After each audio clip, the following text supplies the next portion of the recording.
No dole to je jasné, tu boli takéto oblúkové. Tieto oblúkové vyzerajú pôvodne, no. Začal dal postaviť Jozef Batáni. Lieskovec je osada na okraji podunajských Biskupíc. Vlastne dnes už časť Bratislavy. Je to bývalá zániková obec so stavebnou uzáverou kvôli rafinérii Slovnaft. Medzi osadami Lieskovec a Ketelec sa rozprestiera pomerne rozsiahle územie s názvom Zakázaný les, ktoré dnes pretínajú dve diaľnice. Zakázaný les bola v minulosti okázalá okrasná záhrada obora ostrihomského arcibiskupa Battianiho, siahajúca až po letohrádok Lieskovec.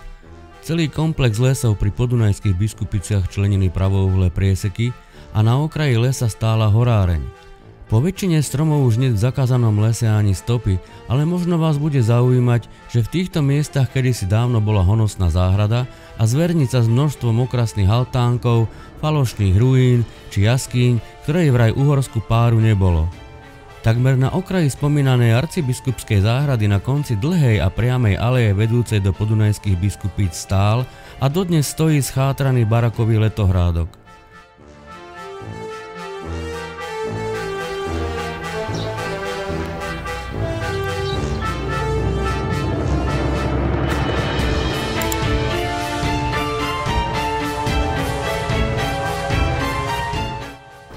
Že to postavili v roku 1700 niečo a teraz to používajú ako sklad.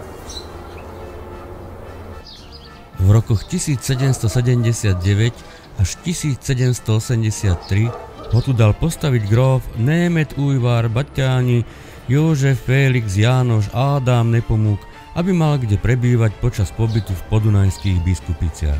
Pôvodná výzdoba zničená.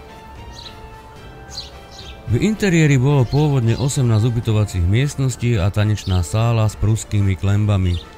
Sálu aj niektoré miestnosti zdobili orientalizujúce nástenné malby a bola v nich umiestnená umelecká zbierka arcibiskupa. V čase, keď kardinál gróf Baťáni budoval svoje paláce, cisár a kráľ Jozef II preniesol kráľovskú rezidenciu a hlavné mesto do Budína. Sídlo arcibiskupa natrvalo presťahovali do Ostrihomu a Baťániho tunajšie paláce zrazu nikto nepotreboval. Letohrádok spustol, starožitný nábytok odviezli kto vie kam. Veľké okenné otvory zamurovali, nádherne zdobené sály premenili na sklady a sýpky.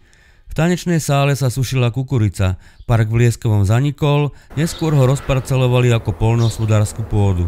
Zober si, že to postavili v roku 1700 niečo a teraz to používajú ako sklad.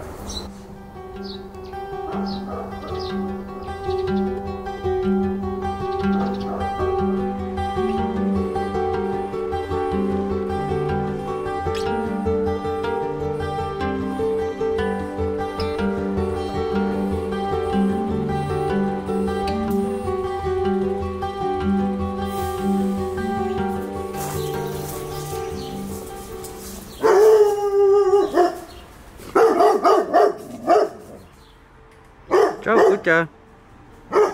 Jaký krásny.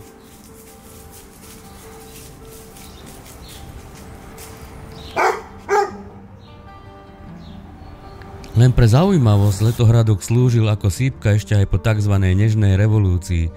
Dnes je v súkromnom vlastníctve a jeho priestory sú na prenájom či ubytovanie. Stav letohrádku je žalostný. Pri pohľade na nevkusné plastové okná pichne človeka pri srdci, ale tie maličké sýpkové okienka nepôsobili o nič lepšie. Moderná plechová strecha, vďaka aspoň za takú, je na tejto budove celkom neadekvátna. Tak už len polystyrén na fasádu a zatepliť. A z kedysi honosného letného sídla arcibiskupa bude nakoniec celkom obyčajný činžiačik. Budova vraj nepatrí medzi pamiatky, tak majiteľovi patrí vďaka aspoň za to, že kaštiel ešte vôbec stojí. Mohla z neho byť už dávno ruina. Schátraný letohrádok Lieskovec spolu so zvyškami majera Ketelec sú dnes poslednými náznakmi niekdajšieho prepichu v tejto časti podunajských Biskupíc. Ešte že sú v Lieskovci aj koníky. Aspoň tie nám zlepšili náladu.